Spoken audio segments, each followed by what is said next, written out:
The Devil's Star, Christa Gail Pike's chilling story.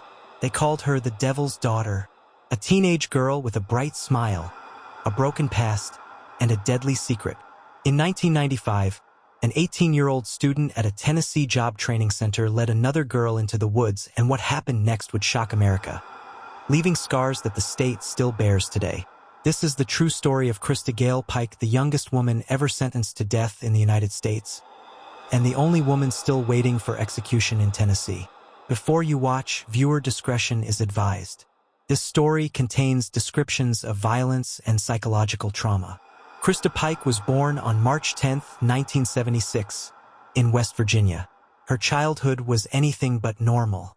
Her mother struggled with substance abuse. Her father was largely absent.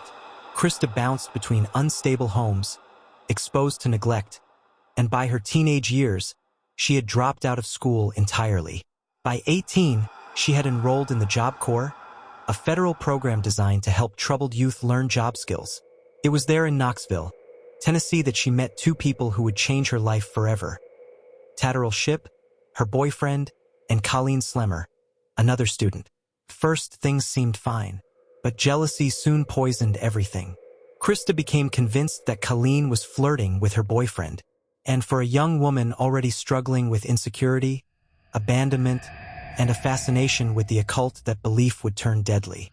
On January 12, 1995, Christa told Colleen she wanted to make peace, to talk things out and end their feud.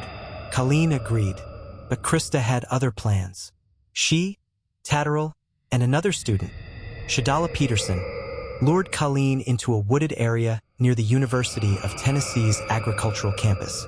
What began as a conversation quickly turned into hours of terror. Christa mocked Colleen, hit her, and according to investigators, tortured her for nearly half an hour.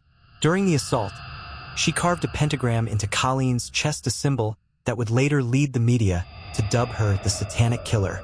When it was over, Christa picked up a chunk of asphalt and struck Colleen in the head again and again until she was dead. Later, she took a small piece of Colleen's skull as a souvenir.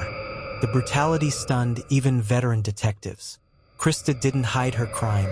The very next day, she bragged to classmates about what she'd done. When police searched her dorm, they found the skull fragment in her jacket pocket.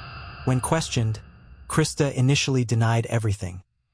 But soon, her story unraveled. Detectives said she spoke about the killing with a chilling calm, even pride. She admitted to striking Colleen repeatedly, carving the pentagram, and keeping the bone fragment. Psychologists would later describe Christa as intelligent but deeply disturbed, a young woman whose childhood trauma, jealousy, and obsession with control collided in the worst possible way. In 1996, a Tennessee jury found her guilty of first-degree murder and conspiracy. At just 20 years old, Christa Pike was sentenced to death by electrocution, later converted to lethal injection. For nearly 3 decades, Christa Pike has lived on Tennessee's death row, the only woman among more than 40 condemned inmates. Her time behind bars has been anything but quiet. In 2001, she attempted to strangle another inmate with a shoelace, nearly killing her. She's written letters expressing guilt, fear, and confusion, but also resentment toward the justice system. Her lawyers have filed multiple appeals, arguing she was too young, mentally ill, and abused to fully understand her actions. But courts have repeatedly upheld her conviction and sentence. In 2025, the Tennessee Supreme Court officially set her execution date for September 30th, 2026, making her story headline news once again. The case raises difficult questions. Why do we so rarely hear about female killers like Christa Pike? Studies show that women make up less than 10% of serial or extreme violent offenders. And when they do kill, it's often through poisoning or emotional motives, not brutal violence. Christa's case defies every stereotype. A teenage girl, ritualistic violence, no mercy. To many, she's a monster. To others, she's a tragic reflection of what abuse, mental illness, and obsession can create when left unchecked.